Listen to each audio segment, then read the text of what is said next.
अगला क्वेश्चन है, this is on the geography theme. Explain the role of geographical factors towards the development of ancient India. ये question है, इसको चलो answer लिखने से पहले आपको देखो चैट बॉक्स में आपको ये लिखना है, आपका बस इतना काम है कि you have to make sure that you must mention this geographical factors. Think कि क्या क्या ज्योग्राफी के हम फैक्टर्स डाल सकते हैं, on the basis of that chat box में लिखना कि आप क्या क्या पॉइंट्स आप सोच सकते हो। मैं आपको 2 मिनट का टाइम दे रहा हूँ, you have the 2 minutes, think on that and mention in the chat box. देखो यार, पार्टिसिपेट करोगे तो ज़्यादा अच्छा होगा, नहीं पार्टिसिपेट करोगे तो नुकसान बहुत ज़्यादा होगा। And I am going to tell you, आज के बाद आपको आर्ट एंड कल्चर के क्वेश्चन से दिक्कत नहीं होगी, क्योंकि इन बेसिस पे आप बाकी क्वेश्चंस भी कर पाओगे। So your time starts now. चलो इस क्वेश्चन को देख लेते हैं। Explain the role of geographical factors towards the development of ancient India. ठीक है, अब एक बात बताओ यार, जब भी इंडियन ज्योग्राफी के बारे में बात आती है तो आप ज्योग्राफी कहाँ पर, तो इस क्वेश्चन को सोचना कैसे, पहले इस चीज पे बात कर लेते हैं। एंशिएंट इंडिया है, इसको हम थोड़ी देर के लिए भूल जाते हैं। इसने मेरे को ये पूछा है कि इसके कौन से ज्योग्राफिकल फैक्टर्स हैं जो कि एंशिएंट इंडिया को डेवलप करने में हेल्प कर रहे हैं, ये सवाल है।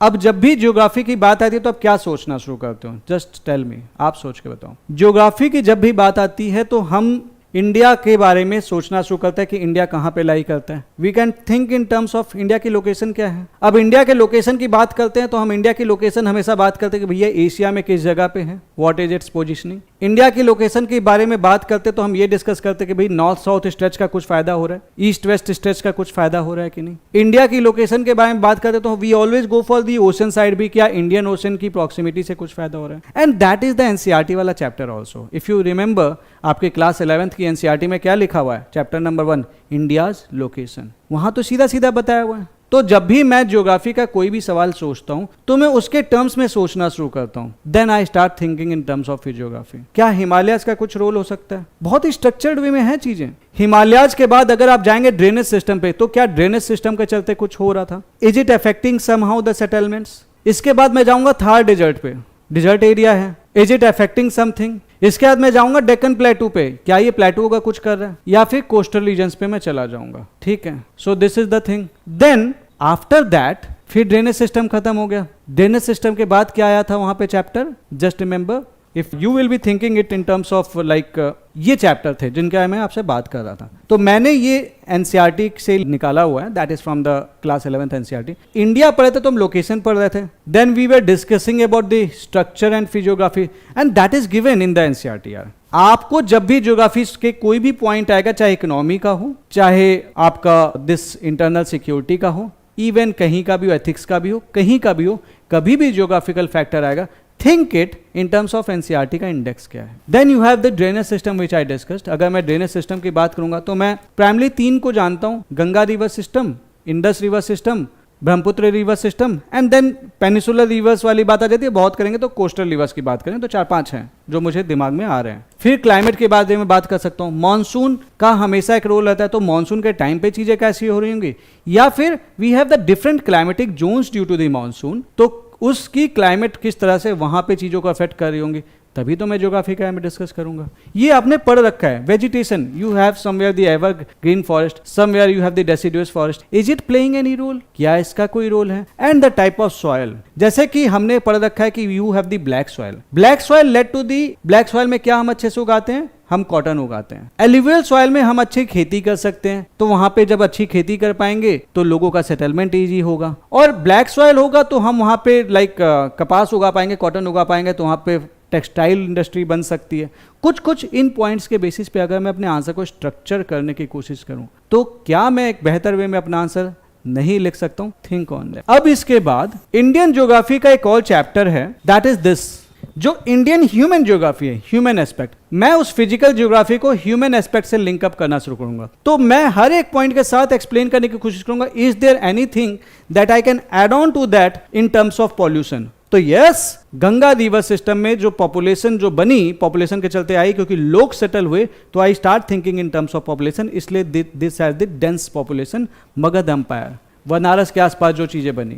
Then in terms of the various human settlements, तो जगह जगह पे किस टाइप की ह्यूमन सेटलमेंट्स वाली चीजें आई थी, तो कौन सी चीज कहां पे हम अप्लाई कर सकते थे। Then you have the land resources and agriculture, then you have the water resources, then you have the mineral and energy resources, planning and sustainable development, transport वाली बात कर सकते थे। एंड देन हम ट्रेड भी डिस्कस कर सकते थे, क्योंकि ट्रेड भी is a part of geography. What kind of trade, तो हम ट्रेड का बात करेंगे तो we will be discussing the trade with Greeks, we will be discussing the trade with Romans, we will be discussing the trades with the Far East etcetera. और इसी चीज के लिए कभी भी कोई भी क्वेश्चन आ जाए ज्योग्राफी का, तो फिर मैं इसको इस टर्म्स में सोचने की कोशिश करूंगा. You can take the screenshot of this image will help you a lot. So location wise I will always think in terms of east west, north south. Indian Ocean proximity, Indian ocean से हम कितना पास में हैं, and then the positioning in Asia. You can draw this diagram, you can take the screenshot of. Then the structure and physiography. तो जो मैंने आपसे बात की, Himalayas, Indo Gangetic plains, peninsular plateau in terms of Thar desert and coastal plains. Then the drainage system, Indus river system, Ganga river system, peninsular river. ठीक है, ब्रह्मपुत्र का बहुत बड़ा रोल नहीं है, हम ज़्यादा नहीं पढ़ते हैं, ऑल्दो हम नॉर्थ ईस्ट सिविलाइजेशंस में जब बात करेंगे तो कर सकते हैं, बट मोस्टली इसके बारे में हम हिस्ट्री में ज़्यादा पढ़ते नहीं, तो ब्रह्मपुत्र आप हटा भी सकते हैं. बट अगर आपको कोई एग्जाम्पल याद आ रहा है तो आप इसको इंक्लूड करने के लिए ब्रह्मपुत्र रिवर सिस्टम आप इंक्लूड कर भी सकते हो. But primarily it is about Indus river system, Ganga river system and peninsular river system. Then talk in terms of climate, what is the impact of monsoon, diverse climatic zone. Then talk in terms of natural vegetation, types of vegetation, forest of Ganga. Then the soil, types of soils, alluvial soil, fertile, black soil, cotton, red and laterite soil, etc. So like this, if I want to answer my question, अब think करना शुरू करना, what is the role of geographical factor towards the development of ancient India? So मेरे पास थे 6 points. I had the 6 points. पहली चीज थी location, think it in terms of location. Location का क्या रोल हो सकता था towards the development of ancient India, सोचना शुरू करो पोजिशनिंग के हिसाब से. अब लोकेशन के बारे में जितनी भी चीजें आपको याद आ रही हैं, you can see it in terms of here. चलो आपको डायरेक्टली आंसर पे ही चले जाते हैं. अब ये है आपकी इंडिया की हमने इमेज डाल रखी है, like see this are the Aravalli also Vindhya Satpura this. तो ये इमेजेस आप देख सकते हो, ये इमेजेस को भी ध्यान में रख सकते हो आंसर लिखने के लिए. This is taken from the old NCERT, this image, तो you can take the screenshot. अब आओ उन टर्म्स के बारे में आंसर करना शुरू करते हैं. इंडिया की लोकेशन के बारे में बात कर लेते हैं. तो इंडिया की जो जियोग्राफिकल लोकेशन है, it is between east and west. And the west, क्योंकि सारा ट्रेड होगा प्राइमरी स्टार्टिंग में वेस्ट से हुआ, the west is a natural hub of trade, cultural exchange and interaction with the other civilization. ये पढ़ते हैं ना आप, लोकेशन वाइज आपने सोचना शुरू किया, तो वेस्ट का कुछ मेरे को पॉइंट आ रहा था, मैंने लिख दिया. Its proximity to the Indian ocean allowed flourishing maritime trade with Mesopotamia, Rome and south east Asia.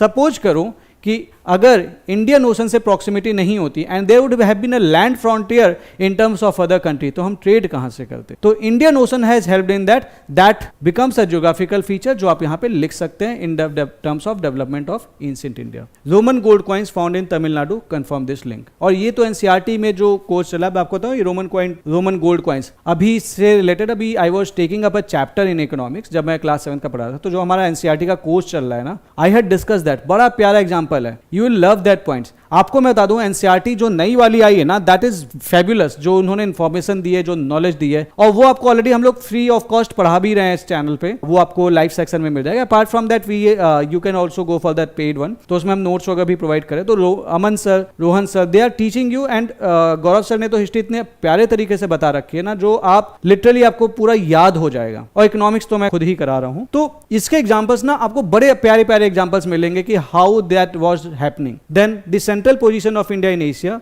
also enabled the spread of religions like Buddhism, जो कि central Asia, China, south east Asia पे गए थे. ठीक है. Then the structure and physiography. तो हिमालय, दो structure and physiography की बात कर लेते हो, तो Himalaya actually acted as a protective barrier while serving as the source of sacred rivers like Ganga and Yamuna, and it shaped the Vedic culture. Mountain passes like Khyber and Bolan facilitated Aryan and later Indo-Greek entry. Indo-Gangetic plains की बात कर लें, so it had a fertile soil, so it supported the Harappan centers like Harappa and Mohenjo-daro and later empires such as Magad. तो आप देख रहे हो, हम पॉइंट्स किसके टर्म्स में लिखना शुरू कर रहे हैं. हमने बस ये चीज दिमाग में डाल ली, और जिस पॉइंट्स के अंदर में जितने मेरे को पॉइंट्स मिलते जा रहे हैं, मैं बस उसमें डालता जा रहा हूँ. My answer will be complete, मुझे ज्यादा सोचना ही नहीं पड़ेगा. अक्सर क्या होता है, जब हम आंसर लिखते हैं तो हम कुछ भी लिखना शुरू करते हैं, जो पॉइंट आया, जो थोड़ा बहुत पॉइंट आया लिख दो, हमारे पास पॉइंट्स ही नहीं थे. अगर आपके आइडिया स्ट्रक्चर्ड है, अब एक कसम खा लो कि कभी भी ज्योग्राफिकल फीचर आएगा, मेरे को इन टर्म्स ऑफ सिलेबस ही सोचना है. आप लिख के आओगे यार, कोई नंबर नहीं रोक पाएगा आपका. ठीक है. Then the Indo-Gangetic plains with fertile soil supported Harappan center like Harappa, Mohenjo-daro and later empires that such as Magad. Peninsular plateau rich in minerals such as iron ore and granite. It supported tools and materials from Dravidian temple architecture. Thar desert served as a natural frontier but encouraged caravan trade routes linking the Indus Valley with Mesopotamia. The coastal plain, it on both sides facilitated maritime trade and cultural diffusion with Sangam ports like Kaveri Patnam and Mujeres emerging as the thriving port. मुझे पता है आप में इसके answers में आपके पास बहुत सारे इसमें ऐसे पॉइंट्स नए मिल होंगे, नोट करते चलना, that will help you a lot. ये पॉइंट्स आपको जल्दी से इस तरह से अरेंज फॉर्म में नहीं मिलेंगे, so make sure that you at least note down your points, you enrich your short notes. जो भी नोट्स आपने बना रखे हैं, शॉर्ट नोट्स तो यार हम भी आपको प्रोवाइड कर ही रहे हैं, but the thing is that कि जो ये आपको इस पीडीएफ में मिलेगा ये और कहीं जल्दी मिलेगा नहीं. So make sure that you note this things. Drainage system के बारे में सोचना शुरू किया तो इंडस रिवर सिस्टम के बारे में आया तो भैया उसने फर्टाइल प्लेन बनाया होगा अपनी जगह पे जहां पे बह रही होगी, and it supported irrigation work that sustained Harappan civilization. जब भी इसके रिवर सिस्टम के बारे में बात आती है तो हड़प्पन सिविलाइजेशन की बात आती है. You have the dockyard at the Lothal also, तो ड्रेनेज सिस्टम की बात हो रही थी. गंगा रिवर सिस्टम की बात करते हैं, सो महाजनपद, जब भी गंगा रिवर सिस्टम की बात आएगी तो 16 महाजनपद ये यहां से मिल जाएगा आपको. आप ये पॉइंट्स लिख सकते थे because that was a very journalist question. Think on that question. Role of geographical feature toward the development of ancient India. तो एंशिएंट इंडिया से एग्जांपल आप कुछ भी लिख सकते हो. तो ये एग्जांपल क्या आपके पास नहीं थे, सोच के देखिएगा. पेनिसुलर रिवर के टर्म्स में सोचना शुरू किए तो क्या मेरे को कोई ऐसा किंगडम नहीं याद आ रहा जो पेनिसुलर रिवर्स के ऊपर बना होगा. इतने सारे किंगडम्स पढ़ रखे आपने हिस्ट्री में, एक बेसिक नॉलेज तो होनी चाहिए. उसके बाद बस इतना सोचना है, एक एग्जांपल आया आंसर बन गया, और नहीं भी आया तो भी लिख सकते हो. Many south empires they developed on the banks of this rivers which are flowing in the south. But अगर आप चोला और सातवाहना का नाम लिख देते हो तो नंबर अच्छे मिल जाएंगे. कांचीपुरम एंड तंजावुर का नाम लिख देते हो तो नंबर बेहतर मिलेंगे. Then think in terms of climate. Monsoon rain आपको पता है, it played a decisive role in agriculture. So it enabled the surplus that sustained cities like modern Patliputra, which repeated failures are linked to the Harappan decline. India का diverse climatic zones. So multiple crops थे. They were the rice in the east, wheat in the north and cotton in the Deccan. समझ रहे हैं? अब ये चीज तो आप वैसे भी पढ़ते हो, rice in the wheat in the north and cotton in the Deccan. अब लिख दिए, आपको नंबर क्या नहीं मिलेंगे. हड़प्पा में you always find the textile. Harappan cotton textiles were exported to the Mesopotamia. Climate, natural vegetation, ठीक है. The forest of the Gangetic plains were cleared using iron ore, iron age के बाद in the later Vedic period, allowing agricultural expansion and settlement. Rich timber resources, they provide material for construction of shipbuilding. तो ये सारी चीजें होनी शुरू हुई. क्या ये पॉइंट्स आपके पास नहीं है? आपको बस इस डायरेक्शन में सोचना है, नंबर मिल जाएंगे. आप इतने भी लिख के चले आओगे ना, एग्जामिनर विल अंडरस्टैंड यार तुमको कुछ तो पता है, तुम्हें वो देगा नंबर, कम से कम 6 नंबर देगा 10 में आराम से, अगर तुमने ये पॉइंट्स लिख दिए, क्योंकि तो उसको पॉइंट्स मजेदार लगेंगे. और एक एक क्वेश्चन में 2-2 नंबर, एक नंबर का ही खेल होता है, इससे ज्यादा कोई डिफरेंस क्रिएट नहीं कर पाता. लेकिन आप ये लोगो तो 3 नंबर का भी डिफरेंस क्रिएट कर लोगे, क्योंकि आप अगले बच्चे से बेटर आंसर लिखोगे. In terms of soil, the alluvial soil of the Indo Gangetic plains supported intensive agriculture, ensuring surplus that sustained cities like Banaras and Pataliputra. Black soil, Deccan plateau का ब्लैक सॉइल है तो कॉटन का नाम आ जाएगा. तो we have the Sindhu cloth in Mesopotamia, वहां तक ट्रेड हुआ. Then the red and laterite soil of South India, they were suitable for rice and millets, forming the agrarian based of the Sangam economy and enabling Chola temple patronage. तो ये थे geographical factors जिसके basis पे आप इसका answer लिख सकते थे. Now tell me, क्या ये टफ था? Was it really tough? क्या इस क्वेश्चन को हम इस तरह से नहीं सोच सकते? आंसर में समझ में आ रहा है? Are you able to understand?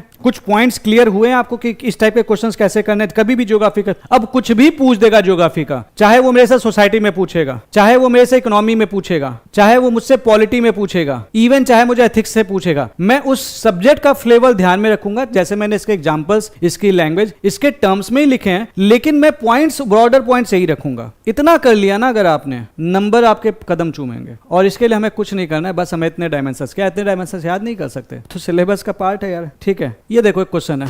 Third battle of Panipat was fought in 1761. Why were so many empire-shaking battles fought in Panipat? इसके लिए भी चलो मैं आपको 2 मिनट दे रहा हूं ये देखने के लिए कि आपने कितना सीखा है. Please right the points in terms of that so that it is remains participative. अभी आपको देखो मैंने सिखा दिया, जस्ट मेंशन कि उसके बेसिस पे आप क्या क्या सोच पा रहे हो. Let us try to do that and then we will be moving to next question. Same points, क्योंकि यहाँ पे क्वेश्चन है this was fought, why were so many empire-shaking battles fought at Panipat. Think in terms of geography and try to answer that in 2 minutes. Your time starts now.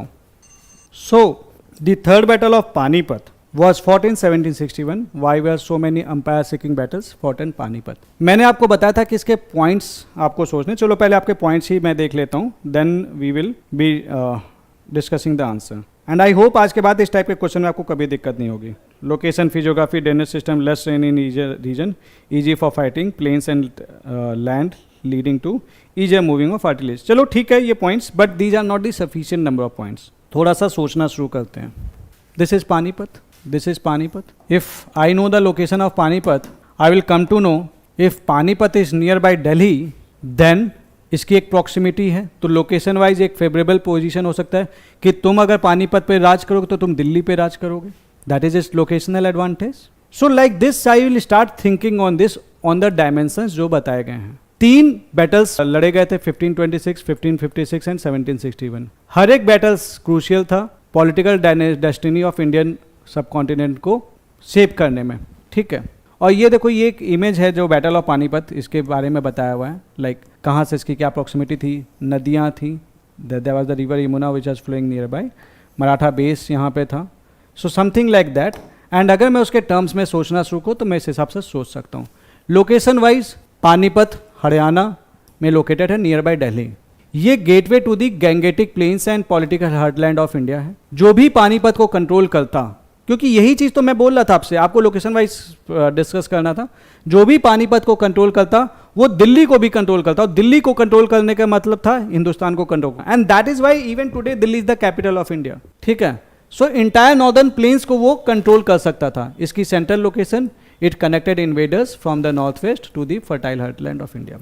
Structure and physiography में मैंने आपको 5 points बताए थे. अब देखो, ये जरूरी नहीं है कि आप इनकी स्ट्रक्चर एंड फिजियोग्राफी में, अब ये 5 पॉइंट्स में दिमाग में, तो मुझे 5 पॉइंट पे कुछ लिखना है. जिस पॉइंट के लिए मेरा दिमाग मेरे को अलाउ कर देगा कि भैया मैं लिख सकता हूं, मैं बस उस पॉइंट को लिख दूंगा, बाकी छोड़ दूंगा. यहां तो मैंने 5 लिखने की कोशिश की है, लेकिन मैं 5 पे नहीं लिखूंगा. मेरे को हिमालय से कुछ रिलेटेड पॉइंट आ रहा है, मेरे को नॉर्थ वेस्ट से रिलेटेड कुछ पॉइंट आ रहा है, मेरे को ड्रेनेज सिस्टम से कुछ रिलेटेड पॉइंट आ रहा है, तो वही लिखूंगा. एटलीस्ट स्ट्रक्चर तो होगा. तो हिमालय की बात कर लूं, सो हिमालय का काम क्या है, हमेशा पढ़ते हैं ना, it acts as a natural barrier. Natural barrier के तहत एक्ट करता है. But passes like Khyber and Bolan allowed entry of invaders, which descended into the plain through Punjab and then advanced to Panipat. Invaders कहाँ से आते थे? Passage से. Himalaya cross करके ऐसे नहीं आते थे, पासेज नहीं होते ना, तो उनकी हिम्मत नहीं थी घुसने की. अभी तो चलो तुम प्लेन उड़ा लेते हो, तो पहले कौन सा प्लेन था? Then you have the Indo-Gangetic plains, the flat, open plains around Panipat. It provided an ideal terrain for deploying large armies, cavalry and artillery. For example, Babur की field artillery in 1526. Indo-Gangetic plains. Then the Thar desert. West में the desert forced invaders to follow the Punjab Delhi access, funneling them into the Panipat regions. Peninsular plateau being further south, ये natural first frontier नहीं था invaders के लिए, making Panipat the decision battle ground instead. अब देखो, तो south में था, ये फर्स्ट फ्रंटियर नहीं था, making Panipat as a decision battle ground instead. क्योंकि लोग आते तो पहले पानीपत पहुंचते थे, तब तो चीजें होती. तो यहां से भी इसको लिंक कर दिया, और अगर ये पॉइंट नहीं आया तो इसको छोड़ दो, इसको छोड़ दो. They played no direct role, छोड़ दो इसको. ये 3 पॉइंट लिख दो. 10 नंबर पे कितना लिखोगे? इसका 1 पॉइंट लिख दिया, इसका 1 पॉइंट लिख दिया, एक ड्रेनेज सिस्टम से रिलेटेड लिख दिया. यहाँ का ड्रेनेज सिस्टम के लिए थोड़ी सी आपकी ज्योग्राफी क्लियर होनी चाहिए. It is near by Yamuna river. पानी मिल जाएगा. तुम युद्ध करने के लिए पानी भी तो चाहिए, प्यासे थोड़ी लड़ते रहोगे, लेकर लड़ रहे हैं, कोई मतलब नहीं है. तो right on the basis of that कि जो भी चीजें हैं, तो Yamuna river flowed close to Panipat and provided a defensive line, secure water source and natural boundary for armies. Proximity to the Ganga Yamuna Doab made it agriculturally rich and logistically favorable for supplying large armies. Historical capitals like Delhi and Agra also depended on this river system, hence controlling Panipat meant securing riverine routes.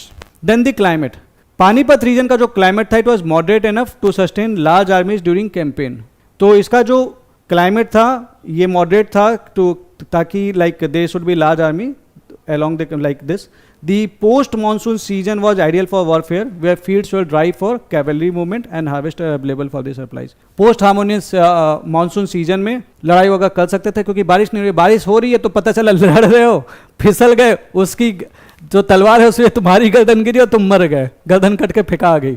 ऐसे लड़ो के फायदा नहीं है. तो बरसात में लोग नहीं लड़ते थे, समझदारी थी, तो बरसात के बाद ही लड़ते थे. भगवान करे किसी के साथ ना हो ऐसा. ठीक है. The severe arid climate prevented disease that often plagued armies in the wetter regions. Natural vegetation. Originally a forest grassland zone, Panipat has been cleared over time for agriculture. इसका मतलब था कि आर्मी का एक ओपन फील्ड थी battle के लिए.